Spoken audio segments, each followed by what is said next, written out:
न्याय मिळवण्यासाठी NSUIच्या माध्यमातून तीन दिवसापासून आमरण उपोषण केलं जात आहे। आज आम्ही सर्वजण इथं जमलो आहोत कारण आम्हाला या शासनाला प्रश्न करायचा आहे की गेले 3 दिवस झाले आपण फक्त FIRच लॉन्च केली आहे। आपण जी 4 लोक CCTV फुटेजमध्ये केबिनमध्ये दिसतात आहे त्या 4 पैकी फक्त एकाच व्यक्तीला आपण अटक केलंय। आमचा प्रश्न सर्वप्रथम या लोकांना आहे आणि पोलीस अधिकाऱ्यांना आहे की यातील 3 लोकांवर अजूनपर्यंत कारवाई का नाही झाली आणि त्यांना अटक का नाही झाली।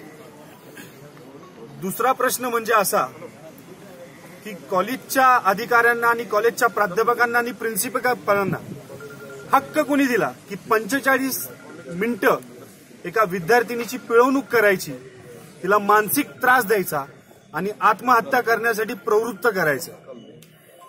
यानंतर मला या कॉलेजमधले आज सकाळीच मी त्यांच्या वडिलांना भेटलो, त्या मुलीच्या वडिलांना भेटलो, तर या सगळ्या गोष्टीमधनं एक मला कळालं की या कॉलेजला मायनॉरिटीचा एक दर्जा दिला गेला आहे, एक मायनॉरिटीचं विशेष तारांकन या कॉलेजला दिलं गेलंय आणि या कॉलेजला 1.5 कोटीचा निधी सुद्धा दरवर्षी सरकारच्या माध्यमातून मिळतो।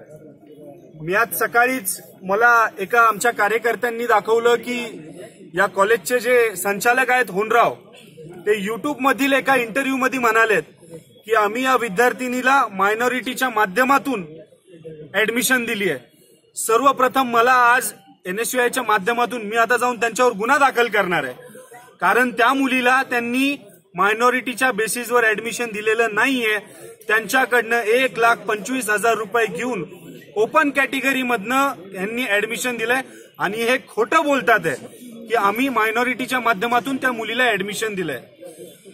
ही एकच विद्यार्थिनीचा प्रश्न आपल्या समोर उद्भवला आहे। मला असं वाटतं की हे कॉलेज फसवणुकीमध्ये 1 नंबर आहे कारण जर निलोफरचा हा प्रकार आपल्या सर्वांसमोर आलाय तर असे कित्येक विद्यार्थी त्या कॉलेजमध्ये शिकत असतील मायनॉरिटीचे, ज्यांची फीज हे पालकांकडनं सुद्धा घेत असतील आणि शासनाकडनं सुद्धा घेत असतील। माझी या राज्याच्या मुख्यमंत्र्यांना आणि शिक्षण मंत्र्यांना ही विनंती आहे की या त्रिपुरा कॉलेजची जी मायनॉरिटीची आपण त्यांना नामांकन दिलं गेलं होतं ते लवकरात लवकर काढावं, नाहीतर NSUIच्या माध्यमातून पूर्ण महाराष्ट्रात विद्यार्थ्यांचं रण उभं मी करेल आणि जोपर्यंत निलोफर या विद्यार्थिनीला न्याय मिळत नाही, त्या नराधामांना ज्यांनी 45 मिनिटं तिच्यावर प्रेशर टाकलं आत्महत्या करण्यासाठी आणि प्रवृत्त केलं, त्या लोकांना जोपर्यंत अटक होणार नाही तोपर्यंत हे उपोषण असंच चालू राहणार। आणि ह्याचा दुसरा प्रकार म्हणजे NSUIच्या माध्यमातून पूर्ण महाराष्ट्रात याचे प्रतिसाद प्रत्येक जिल्ह्यामध्ये उमटतील आणि भाजपा आणि RSSनी जो दबाव तंत्र या कॉलेजच्या माध्यमातून विद्यार्थ्यांच्या भविष्यावर टाकलाय त्याला आम्ही तोडगा नक्कीच काढू, एवढंच बोलून मी थांबतो। प्रकरण असल्याचं सांगितलं कॉलेज। माझं एक म्हणणं आहे, प्रेम प्रकरण जरी असलं तरी तो तिच्या वैयक्तिक आयुष्यातील प्रश्न आहे। तुम्हाला हक्क कोणी दिला? तुम्ही तिच्या आई वडील आहात का? तुम्हाला जर एवढंच काही त्या मुलीबद्दल कळालं असतं तर तुम्ही तिच्या वडिलांना आणि तिच्या आईंना फोन करून बोलून घेतलं असतं आणि त्यांच्या समोर या सगळ्या गोष्टीचा पर्दाफाश तुम्ही केला असता।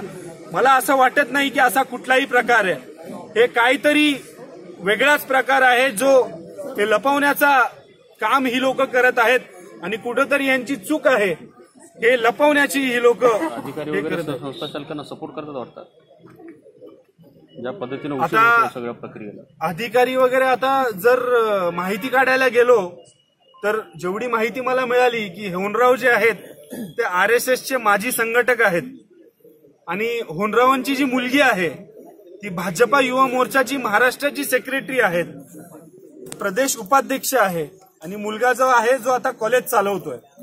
तर नक्कीच यामध्ये भाजपाचा, विनोद तावडेंचा, RSSचा आणि देवेंद्र फडणवीसांचा हात आहे आणि यांना वाचवण्याचं कुठंतरी यांचं कटकारस्थान आहे की ही लोक वाचावी, कारण ही लोक वाचली तरच RSS आणि भाजपाची लोक वाचतील।